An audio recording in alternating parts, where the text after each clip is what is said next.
ಈಗ 3ನೇ ವಾರಕ್ಕೆ ಕಾಲಿಟ್ಟಿದೆ ನಮ್ಮ ಯುವ ಚಿತ್ರ.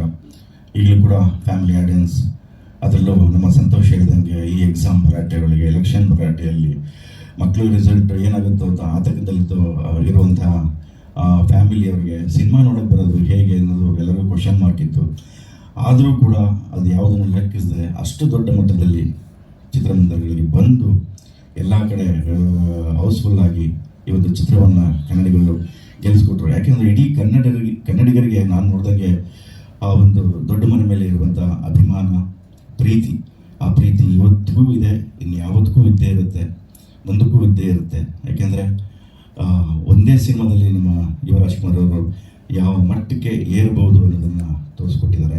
ಸೊ ಡೌಟೇ ಇಲ್ಲ. ಎಲ್ಲರಿಗೂ ತುಂಬ ಜನ, ನಾನು ಡೌಟಲ್ಲೇ ಕೆಲವರು ನೋಡ್ತಾ ಇದ್ದಾಗ ಏನು ಮಾಡಿರ್ಬೋದು, ಹೇಗೆ ಮಾಡಿರ್ಬೋದು. ಯಾಕೆಂದರೆ ದೊಡ್ಡ ಕುಟುಂಬ, ದೊಡ್ಡ ನಟರುಗಳ ಕುಟುಂಬ, ಆ ಕುಟುಂಬದಿಂದ 3ನೇ ಕುಡಿ ಬಂದಾಗ ಆ ಕುಡಿಗೆ ಎಷ್ಟು ರೆಸ್ಪಾನ್ಸಿಬಿಲಿಟಿ ಇರ್ಬೋದು ಸಿನಿಮಾ ರಂಗ ಒಳಗಡೆ ಬಂದಾಗ ಚೆನ್ನಾಗಿ ಮಾಡಿರ್ತಾರೆ. ಯಾಕೆಂದರೆ ಅಣ್ಣವರ ಹೆಸರನ್ನು ಇಟ್ಕೊಂಡು ಸುಮ್ಮನೆ ಸಿನಿಮಾಗೆ ಬಂದರೆ ನಡೆದು ಬರುತ್ತೆ ಅನ್ನೋದೆಲ್ಲ ಜನ ಅಷ್ಟು ಚೆನ್ನಾಗಿ ಯೋಚನೆ ಮಾಡಲ್ಲ.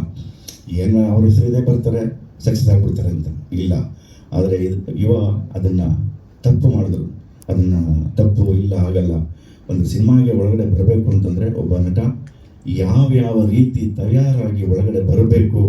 ದೊಡ್ಡ ಮನೆ ಕುಟುಂಬದಿಂದ ಬಂದೀನಿ, ಓಕೆ, ಅದ್ರ ಹೆಸರಿದೆ, ಓಕೆ, ಆದರೆ ಪ್ರತಿಭೆ ತೋರಿಸ್ಬೇಕಲ್ಲ. ಪ್ರತಿಭೆ ಇಲ್ಲ ಅಂತಂದರೆ ಅಣ್ಣವರೇ ಹೇಳಿದ್ದಾರೆ ಈ ಮಾತನ್ನು, ಅವ್ರಿಗೆ ಅವರೇ ಹೇಳ್ಕೊಡ್ತಾರೆ. ಸಿನಿಮಾದಲ್ಲಿ ನಾನು ಚೆನ್ನಾಗಿ ಮಾಡಲಿಲ್ಲ ಅಂದರೆ ಯಾವ ರಾಜ್ಕುಮಾರೂ ಇಲ್ಲ, ಗೀಜ್ಕುಮಾರೂ ಇಲ್ಲ ಅಂತ ಒಂದು ಪತ್ರಿಕೆಯಲ್ಲಿ ನಾನು ಕಟ್ ಮಾಡಿ ಇಟ್ಕೊಂಡಿದ್ದೀನಿ. ಅದನ್ನು ಅಣ್ಣವರೇ ಹೇಳಿರೋ ಮಾತು. ಅವರೇ ಅಂತಿಲ್ಲ. ಚೆನ್ನಾಗಿರಬೇಕು, ಚೆನ್ನಾಗಿ ಮಾಡಬೇಕು, ಜನರ ಮನಸ್ಸನ್ನು ಗೆಲ್ಲಬೇಕು, ಆವಾಗಲೇ ನಾವು ಗೆಲ್ಲೋದು ಅಂತ. ಸೊ ಅವರೇ ಹೇಳಿರುವಾಗ ಈ ಕುಡಿ ಮೇಲೆ ತುಂಬ ಜವಾಬ್ದಾರಿ ಇತ್ತು. ಅದನ್ನು ಸುಳ್ಳು ಮಾಡಿದ್ದಾರೆ. ಅಷ್ಟು ಚೆನ್ನಾಗಿ ಟ್ರೈನಿಂಗ್ ತೊಗೊಂಡು ಒಂದೊಂದು ಶಾರ್ಟಲ್ಲೂ ಕೂಡ ಅವರ ಎಕ್ಸ್ಪ್ರೆಷನ್ ಆಗಲಿ, ಮಾತಾಗಲಿ, ನಡೆಯಾಗಲಿ, ನುಡಿಯಾಗಲಿ ಎಲ್ಲವೂ ಕೂಡ ಪರ್ಫೆಕ್ಟ್ ಆಗಿತ್ತು. ಅದನ್ನು ಚೆನ್ನಾಗಿ ರೂಪಿಸಿದಂಥ ನಮ್ಮ ಅಮರ ಶಿಲ್ಪಿ ಜಕಣಾಚಾರ್ಯ ಸಂತೋಷ್ ಅನಂತರಾಮ. ಸೊ ಇವರು ಜಕಣಾಚಾರ್ಯ ಅಂತಲೇ ಹೇಳಬೇಕು.